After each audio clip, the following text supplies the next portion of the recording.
सुप्रभात प्यारे बच्चों, आज हम नैतिक शिक्षा का पाठ 8 पढ़ेंगे। पाठ का नाम है शिव कौन है, मृत्यु क्या है। इस पाठ में हम क्या पढ़ेंगे? भगवान शिव कौन है और मृत्यु क्या है। पढ़ते हैं पाठ 8, शिव कौन है, मृत्यु क्या है। ज़माना रंग अपना कुछ न कुछ सब पर चढ़ाता है, मगर कुछ लोग रंग अपना चढ़ाते हैं ज़माने पर। इसका अर्थ है ज़माना रंग अपना कुछ न कुछ सब पर चढ़ाता है। इसका अर्थ है कि हम इस समाज से, इस ज़माने से कुछ ना कुछ ज़रूर सीखते हैं, मगर कुछ लोग रंग अपना चढ़ाते हैं ज़माने पर। लेकिन कुछ लोग ऐसे भी हैं जो इस ज़माने को, इस समाज को कुछ सिखाते हैं, उनका जीवन बदल देते हैं। अमल से ज़िंदगी बनती तो हम सभी बना लेते। इसका अर्थ है दूसरों की बातों को अपनाने से यदि हमारी ज़िंदगी बदल सकती तो हम बदल देते। इसका अर्थ है कि अगर हम दूसरों से कुछ सीख कर सफल होते तो हम सफल हो जाते। नवाजिश जब तक उसकी न हो कुछ हो नहीं सकता। इसका अर्थ है जब तक भगवान की मर्जी ना हो तब तक कुछ भी नहीं हो सकता। यह कहानी स्वामी दयानंद के बचपन की है। बेटा, जो हम इस पाठ 8 में पढ़ेंगे, ये कहानी किस पर आधारित है? स्वामी दयानंद जी पर। ये उनके बचपन की कहानी है।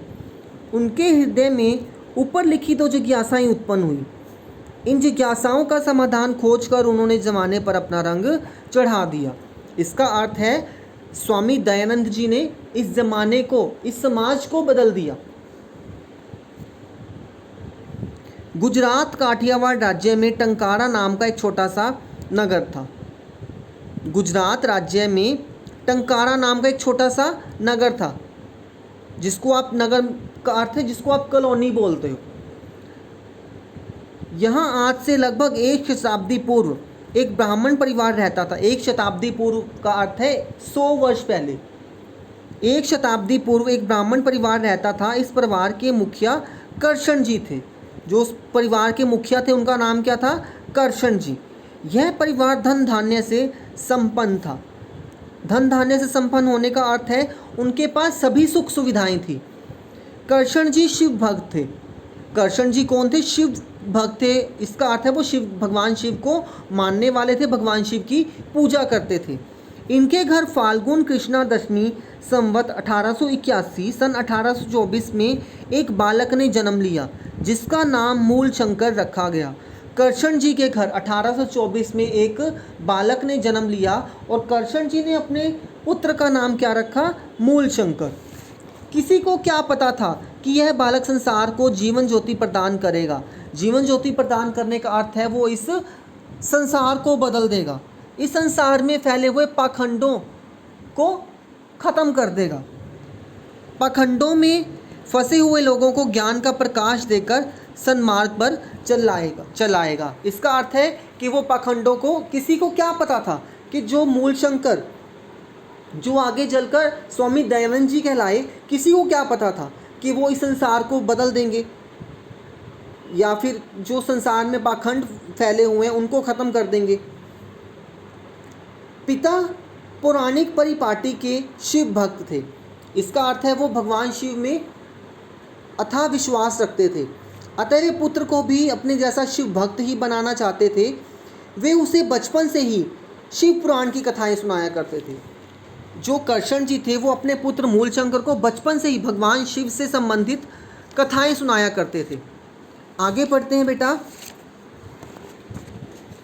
बालक मूलशंकर की बुद्धि तीव्र थी, अतः उसने बाल्यावस्था में ही पुराणों की अनेक कथाएं याद कर ली। साथ ही 10 वर्ष की अवस्था तक संस्कृत के छोटे छोटे ग्रंथों को भी पढ़ लिया। अब बेटा, जो मूलशंकर थे, जो स्वामी दयानंद जी थे, जिनका बचपन का नाम मूलशंकर था, उनकी बुद्धि बहुत तीव्र थी। इसलिए उन्होंने क्या किया, अपनी बाल्यावस्था में भी बहुत से पुराणों की कथाएं याद कर ली। उनको बहुत सारी कहानियाँ याद हो गई थी। जब वो 10 साल के थे तो उन्होंने क्या किया, छोटे छोटे संस्कृत के ग्रंथों को भी पढ़ लिया। उन्होंने ऐसा क्यों किया? क्योंकि उनको घर पे वातावरण ही ऐसा मिला हुआ था। घर के वातावरण ने उन्हें पूरी तरह शिव पर श्रद्धा रखने वाला भक्त बना दिया। वे प्रतिदिन मंदिर में जाकर शिव की अर्चना करते और ओम नमः शिवाय मंत्र का जाप करते थे। वो क्या करते थे, हर रोज़ प्रतिदिन मंदिर में जाते थे और भगवान शिव की पूजा अर्चना करते थे और घंटों बैठकर वो क्या करते थे, ओम नमः शिवाय मंत्र का जाप करते रहते थे। एक साधारण सी घटना के कारण मूल शंकर के जीवन में एक नया मोड़ आया। एक छोटी सी घटना घटती है जिससे क्या होता है, मूल शंकर का जीवन बदल जाता है। शिवरात्रि का अवसर था। परिवार में सबने बड़ी श्रद्धा से शिव का व्रत रखा। शिवरात्रि पर सभी व्रत रखते हैं ना, ऐसे ही बेटा शिवरात्रि पर क्या किया, मूल शंकर जी के घर पर सभी ने व्रत रखा। पिता ने इन्हें भी कहा, बेटा मूल तुम भी शिवरात्रि का व्रत रखो। व्रत रखने से क्या होता है, व्रत रखने से देवताओं के देवता महादेव शिव शंकर प्रसन्न होंगे।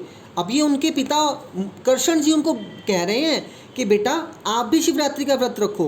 व्रत रखने से क्या होगा, जो भगवान शिव हैं वो खुश हो जाएंगे। वे सारे संसार के स्वामी हैं, तुम्हें बहुत पुण्य मिलेगा और तुम्हें शिव जी के दर्शन होंगे। अब मूल शंकर ने बेटा अपने पिता की सभी बातों को सुना। इस उपदेश को सुनकर मूल शंकर ने भी श्रद्धापूर्वक व्रत रखा। सारा दिन कुछ खाया पिया नहीं। अब जब उन्होंने व्रत रखा तो सारा दिन कुछ भी नहीं खाया पिया। सायंकाल होते ही पिता के साथ शिव पूजन के लिए वह मंदिर में पहुंच गया। उसने सारी रात जाकर शिव की पूजा करने का निश्चय किया। अब शाम को जब उसके पिता मंदिर में पूजा के लिए गए तो मूल शंकर भी उनके साथ चले जाते हैं और वो क्या निश्चय करते हैं कि मैं सारी रात जाकर भगवान शिव की पूजा करूंगा। उस समय मूल शंकर की आयु 11 वर्ष की थी। जब उन्होंने ये इतना कठोर निश्चय किया था तो उस समय क्या था, उनकी आयु 11 वर्ष की थी। दिन भर निराहार रहकर मूल शंकर ने शिव पुराण की कथा सुनी। निराहार का अर्थ है बिना कुछ खाए पिए। निराहार रहकर मूल शंकर ने शिव पुराण की कथा सुनी। स्वयं भी शिव स्तोत्र का पाठ किया। उसके हृदय में भक्ति का अथाह समुद्र हिलोरे ले रहा था। भक्ति का अथाह समुद्र हिलोरे लेने का अर्थ है बेटा, उनके मन में भगवान शिव के प्रति अथाह भक्ति थी। वो उनके बहुत बड़े भक्त थे। पिता के समान उसने भी पूजा सामग्री अर्पित करते हुए शिव पूजन किया। एक पहर बीत गया, दूसरे पहर का पूजन आरंभ हुआ। जब तीसरे पहर का पूजन आरंभ हुआ तो भक्त लोग खराटे भरने लगे। इसका अर्थ है सायंकाल में जब उन्होंने क्या किया, 3 समय उन भगवान शिव की पूजा की, सुबह की, दोपहर को की और फिर शाम की जब पूजा करने लगे तो सभी भक्तों को नींद आने लगती है, वो खराटे भरने लगते हैं। मंदिर में सन्नाटा छाया हुआ था। मूल शंकर सच्ची श्रद्धा से शिव की सेवा में जाग रहा था। अब सभी सो गए थे लेकिन मूल शंकर क्या कर रहे थे, भगवान शिव की पूजा कर रहे थे। वो क्यों जाग रहे थे, क्योंकि उसे भय था कि कहीं सो जाने के कारण व्रत भंग न हो जाए और वह व्रत के पुण्य से वंचित न रह जाए। उस समय एक अद्भुत घटना घटती है बेटे। जब सभी लोग शाम को सो जाते हैं लेकिन मूल शंकर क्या कर रहे थे, भगवान शिव की पूजा कर रहे थे। तो उस समय पर ना एक घटना घटती है, कुछ ऐसा होता है जिससे उनका जीवन ही बदल जाता है। और वो घटना क्या है, वो पढ़ते हैं बेटा। इस घटना ने मूल शंकर के हृदय में क्रांति की लहर उत्पन्न कर दी, उथल पुथल मचा दी। वो ऐसी क्या घटना थी जिससे उनका मन विचलित हो गया और उन्होंने क्या किया, इस पूजा पाठ को त्याग दिया, पूजा पाठ को छोड़ दिया। क्या है बेटा, एक चूहा मंदिर में से किसी बिल से निकलकर महादेव जी की मूर्ति पर आ चढ़ा। अब जब वो पूजा कर रहे शाम को तो बेटा उन्होंने क्या देखा, एक चूहा कहीं से निकल आता है और भगवान शिव की मूर्ति पर चढ़ जाता है और उस पर चढ़ाए हुए फलों को खाने लगता है। और जो सभी ने पूजा के लिए भगवान शिव पर फल चढ़ाए थे वो चूहा उन फलों को खाने लगता है। यह देखकर बालक मूल शंकर के मन में अनेक प्रकार के विचार उत्पन्न होने लगे। अब जब मूल शंकर ने ये देखा कि ये चूहा भगवान के फल खा रहा है तो उनके मन में उथल पुथल मच जाती है। वो सोचने लगते हैं, क्या यह वही शिव हैं जो संसार को चलाते हैं? क्या ये सच्चे शिव हैं? यदि ये सच्चे शिव होते तो क्या यह छोटा सा चूहा इनका इस तरह अपमान कर पाता? शिव पुराण में तो इन्हें दैत्यों और दुष्टों का विनाश करने वाला कहा गया है।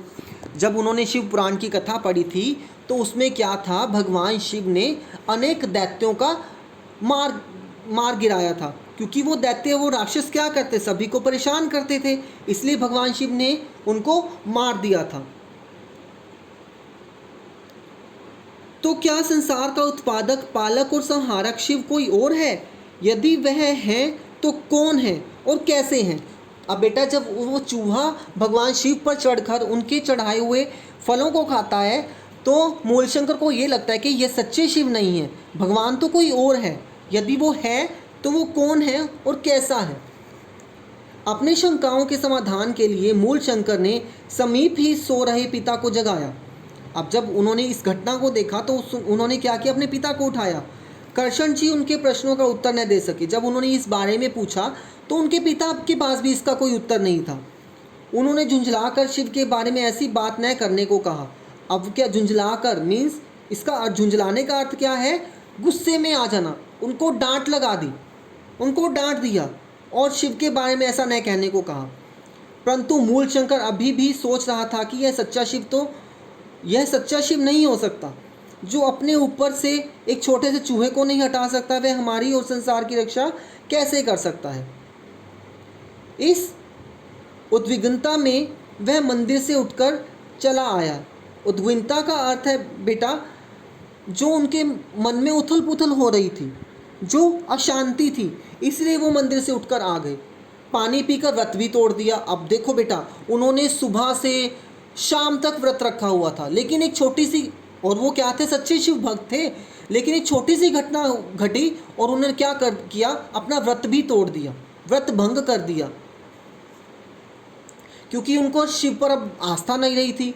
मूलशंकर के मन में अब सच्चे शिव को पाने की लगन उत्पन्न हो चुकी थी। सच्चा शिव कौन है, उसका रंग रूप क्या है, वह कहाँ रहता है, उसे किस प्रकार पाया जा सकता है, इतने सारे प्रश्न उनके मन में उठने लगे। इन विचारों ने मूलशंकर को संसार की चहल पहल से उदासीन बना दिया।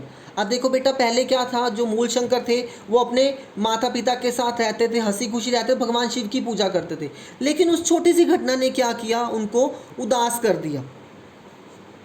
इस घटना के पश्चात मूलशंकर ने अपना मन पढ़ाई लिखाई में लगा लिया। लगभग 2 वर्ष बाद एक रात मूलशंकर अपने संबंधियों के साथ किसी मित्र के घर में कोई खेल तमाशा देखने गया हुआ था। वहीं उसे पता चला कि उसकी बहन को हैजा हो गया है। अब वो अपने मित्रों के साथ मौज मस्ती करने के लिए कहाँ गए थे, तमाशा देखने के लिए। वहीं पर उन्हें पता चलता है कि उनकी बहन को ना हैजा हो जाता है। वह तुरंत घर लौटा। वैद्यों ने उसकी बहन को बचाने के लिए पूरा जोर लगाया, परंतु वह बच न सकी। अब हैजे से क्या हुआ, उनकी बहन की मृत्यु हो गई। मूलशंकर ने अपनी आँखों से अपने जीवन में यह पहली मृत्यु देखी थी। जिस बहन को 4-6 घंटे पहले वह हंसती खेलती छोड़कर गया था, वही अब इस संसार से उठ गई थी। कुछ समय पहले उन्होंने क्या किया, वो अपनी बहन को घर पे छोड़ के आए थे। वो ठीक ठाक थी बेटा बिल्कुल, लेकिन कुछ ही समय में उनको क्या हुआ, हैजा हो गया और उस हैजे से उनकी मृत्यु हो जाती है। घर के लोगों ने रोना पीटना शुरू कर दिया, परंतु मूलशंकर दीवार से लगा हुआ चुपचाप मृत्यु के संबंध में सोचता रहा। अब वो ये सोच रहा था कि ये मृत्यु क्या है, कैसे होती है मृत्यु। कुछ समय और बीता, फिर एक दिन उसके चाचा भी परलोक सिधार गए। अब कुछ समय के बाद क्या हुआ, उनके चाचा की भी मृत्यु हो जाती है। मरने से पहले उन्होंने मूलशंकर को बड़ा प्यार दिया था। उनके मरने पर मूलशंकर भी फूट फूट कर रोया, जबकि बहन के मरने पर वह सोचता ही रहा था कि बहन की मृत्यु पहला धक्का था, चाचा की मृत्यु दूसरा धक्का बन गई। वह सोचने लगा, यह सब क्या है, क्या सभी को एक दिन मरना है, क्या मैं भी ऐसे ही मर जाऊंगा, आखिर मृत्यु क्या है, क्या मनुष्य इससे मुक्त नहीं हो सकता। वो ये सोचते हैं। पहले तो उनकी बहन की मृत्यु हो जाती है, वो तो उन्होंने अपने जीवन में बेटा, उन्होंने क्या था, उनके जीवन में पहली बार देखा था कि किसी की मृत्यु हो गई है। अब जब उसके चाचा की मृत्यु हुई तो ये उनके जीवन में दूसरी मृत्यु हुई थी किसी की। तो वो सोचने लगते हैं, क्या कोई मनुष्य, क्या कोई इंसान इस मृत्यु से छूट नहीं सकता। ऐसा सच नहीं है। सच क्या है, मृत्यु। हम सबको एक दिन मरना है, सभी को मृत्यु आनी है। मूल शंकर को वैराग्य होने लगा। वह घर बार छोड़कर सच्चे शिव को खोजने और मृत्यु का हल ढूंढने के लिए घर से निकल गया। अब वो क्या करते हैं, अपना घर बार छोड़ देते हैं। जब वो सोच रहे थे घर बार छोड़ना, तो उनके पिता क्या करते हैं, उनके पिता सोचते हैं ये तो घर बार छोड़ने के लिए सोच रहा है, तो मैं ऐसा करता हूँ इनकी शादी करवा देता हूँ। अब जब उनके पिता ने सोचा मैं इसकी शादी करवा देता हूँ, तो इस बात का पता मूलशंकर को चलता है, इस बात का पता मूलशंकर को लग जाता है। तो वो सोचता है कि अगर मेरी शादी हो गई तो मैं बंध जाऊँगा। शादी होने से पहले ही वो क्या करता है, अपना घर बार छोड़ देता है और मृत्यु का हल ढूंढने के लिए घर से निकल गया। मूलशंकर ही बाद में दयानंद के नाम से प्रसिद्ध हुए। उन्होंने क्या किया, घर बार छोड़ने के बाद बेटा उन्होंने क्या किया, बहुत सारे ग्रंथ पढ़े और इस संसार में फैले हुए आडंबरों को, पाखंडों को दूर किया। जब उन्होंने पाखंडों को दूर किया तो पाखंड किस में फैले हुए थे, लोगों में पाखंड फैले हुए थे, तो उन्होंने उन सभी पाखंडों को दूर कर दिया। आगे चलकर स्वामी दयानंद ये मूलशंकर क्या कहलाए, स्वामी दयानंद। अब बेटा उन्होंने क्या किया, उन्होंने अपना किसको अपना गुरु बनाया था, उन्होंने अपना गुरु विरजानंद जी को बनाया। उन्हीं से उन्होंने शिक्षा प्राप्त की और शिक्षा प्राप्त करने के बाद लोगों का पाखंड दूर किया और इस संसार को बदल दिया। मैं आशा करता हूँ कि आप सबको इस पाठ का अर्थ समझ आया होगा। प्यारे बच्चों, आपके पास इस पाठ के अभ्यास के प्रश्न उत्तर भेज दिए जाएंगे। धन्यवाद।